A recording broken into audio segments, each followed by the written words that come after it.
Welcome to big TV.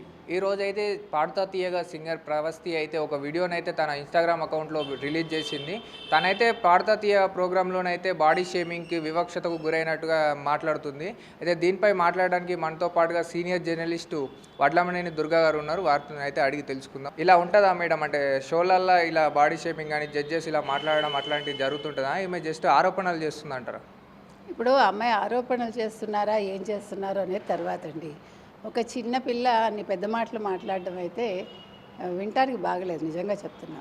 ఎందుకంటే అమ్మాయి గొప్ప సింగర్ అయింది కూడా ఈ రకంగా ప్రోగ్రామ్స్లో పాల్గొనే. పాడుతా తీయగాలో చేశారు, తమిళ్లో కూడా అమ్మాయి చేశారు, ఇంకా చాలా వాటిలో అమ్మాయికి మంచి అవార్డ్స్ కూడా వచ్చాయి. అంటే నన్ను ఎలిమినేట్ చేస్తే నేను కుంగిపోతాను, నన్ను మెచ్చుకుని నాకు అవకాశం ఇస్తే నేను పొంగిపోతానంటే కుదరదు కదా.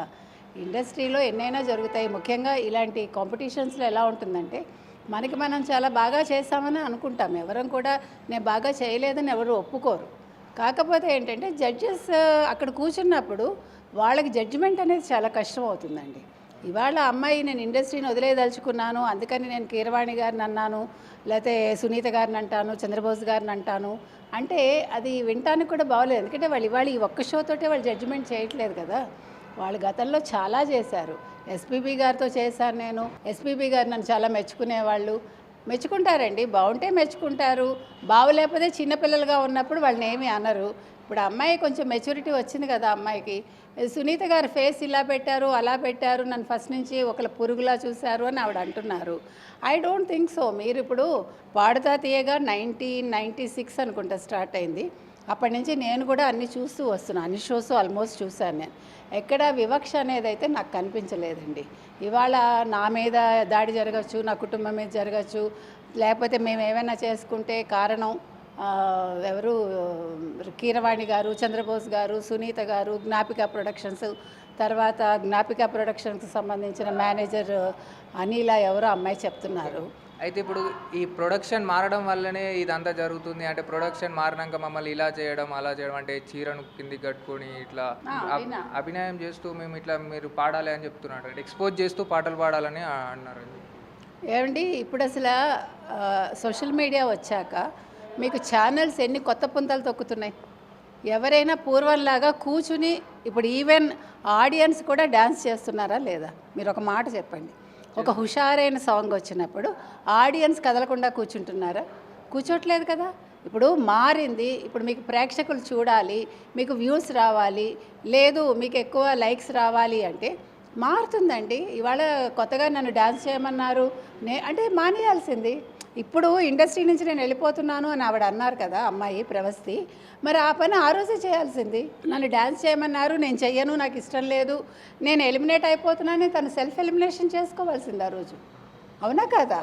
నేను చేశాను, బలవంతంగా చేశాను, నన్ను బొడ్డు కిందకి చీర కట్టుకోమన్నారు, ఇవన్నీ కూడా కుంటి సాకులండి. ఇంకొకటండి, ప్రొడక్షన్ హౌస్ మారిందో లేదో మనకెందుకండి? మీకు ఇష్టమై మీరు జ్ఞాపిక ప్రొడక్షన్స్ అయినా మీరు వెళ్ళారుగా, మీరు వెళ్ళే రోజు అది ఆలోచించుకోవాలి, ఇది కొత్త ప్రొడక్షన్ హౌస్ నేను వెళ్ళనని. వెళ్ళాక నేను గొంగట్లో తింటూ వెంట్రుకలు ఏరుతానంటే అది పద్ధతి కాదు. అయినా అంత చిన్న పిల్ల చాలా మెచ్యూర్డ్గా మాట్లాడుతున్నాను అనుకొని వీళ్ళందరి మీద నిందలేయటం అనేది మాత్రం చాలా అసమంజసంగా అనిపించింది నాకైతే. అమ్మాయి వెనకాల ఎవరో ఉండి మాట్లాడిస్తున్నారు, ఇది మంచి పద్ధతి కాదండి. అమ్మాయికి ఇష్టం లేకపోతే చేయటం మానేసి, ఎవరు బలవంతం చేయరు. నేను ఎక్స్పోజ్ చేయను అంటే okay, it's well and good, ఎవడు కాదని అండు. నన్ను ఎక్స్పోజ్ చేయమన్నారు కాబట్టి నేను వెళ్ళిపోతున్నానని చెప్పాలి ఆవిడ. అలా కాకుండా నేను చేశాను కానీ నన్ను ఎలిమినేట్ చేశారు కాబట్టి నేను మాట్లాడతానంటే అది పద్ధతి కాదండి. అది మనం బిగినింగ్లోనే ఆలోచించుకోవాలి. ఇప్పుడు మనం ఒక జాబ్కి వెళ్తాము, మనకి ఫస్ట్ రోజే నచ్చకపోవచ్చు, 2 రోజులు చూస్తాము, 3వ రోజు మానేస్తాం మనం. సో మీరు ఇన్ని ఎపిసోడ్స్ అయ్యాక తను ఈ డెసిషన్కి వచ్చాను అంటే మాత్రం అది వినటానికి కూడా నమ్మశక్యంగా లేదు. మీరు కావాలంటే చూడండి అంటే చూసే కళ్ళకి మీకు అందరికీ అర్థం కాదు, అది ఎవరికి ఏది అర్థం కాదు, వాళ్ళు చూసే దృష్టిని బట్టి ఉంటుంది. జడ్జెస్ కూడా నీకంట ఇంకొక అమ్మాయి ఇంకో సంగతి ఎక్కువ వేసిందేమో ఎవరికి తెలుసు పాటలో. మనం ఎలా జడ్జి చేస్తామండి? నేను పాడేటప్పుడు నేను చాలా అద్భుతంగా పాడాను నేను అనుకుంటా, కానీ నాకు తెలియదు, నాకంటే అమ్మాయి గమకం ఇంకోటి ఎక్కువ వేయచ్చు, అమ్మాయి ఇంకా అద్భుతంగా పాడి ఉండొచ్చు, కానీ నా మనసు అంగీకరించకపోవచ్చు. అయితే ఇంకేమంటుందంటే ఇదంతా స్క్రిప్ట్, అంటే ముందే వాళ్ళంతా ఈ అమ్మాయిని సెలెక్ట్ చేయాలి, మనం ఈమెన్ చేయాలని చెప్పి ముందు అనుకుంటారని ఆమె అది కూడా చెప్తుంది. ఏమంటే అమ్మాయి చూసిందా? ఇప్పుడు ఒకవేళ స్క్రిప్టే అనుకుందాం, అది వాళ్ళ ఇష్టం, వాళ్ళ ప్రొడక్షన్ హౌస్, వాళ్ళు డబ్బులు పెడుతున్నారు, నువ్వు పెట్టట్లే కదా. పోనీ అలా కూడా అనుకుందాము. నీకు ఇష్టమైతే కంటిన్యూ అవ్వు, లేకపోతే మానేయి, అంతే కదండి. ఒకవేళ వాళ్ళు అలా నిర్ణయం తీసుకున్నారు, తర్వాత ఇంకో మాట కూడా అంది అమ్మాయి, మా దగ్గర డబ్బు లేదు, మేమేమో గిఫ్ట్లు ఇవ్వలేము, నాకెవరు వెనకాల లేరు. ఇవన్నీ పెద్ద మాటలు కాదు. అంటే ఇవన్నీ ఇంతకుముందు ఇవన్నీ ఉండి మీరు వెళ్ళారా వేరే ఏమనాలి కాంపిటీషన్స్కి? కాదు కదా. కాంపిటీషన్ అనేది కాంపిటీషను. జడ్జిమెంట్ ఎలా వస్తుందో ఇవ్వడం ఊహించాం. మనం ఓడిపోతామని వెళ్ళొచ్చు, గెలుస్తామని వెళ్ళొచ్చు. గెలుపు వచ్చినా తీసుకోవాలి, ఓటమి వచ్చినా తీసుకోవాలండి. అది లేనప్పుడు మనం కాంపిటీషన్స్కి వెళ్ళకూడదు. ఆ అమ్మాయి బెదిరింపులు మాత్రం బాగులేవండి. ఆ అమ్మాయి ఎటువంటి అఘాయిత్యాలకి పాల్పడకూడదని మనం కోరుకుంటున్నాం. షీఈ్ వెరీ బోల్డ్, చాలా బోల్డ్గా మాట్లాడుతోంది, చాలా మెచ్యూర్డ్గా మాట్లాడుతోంది అమ్మాయి.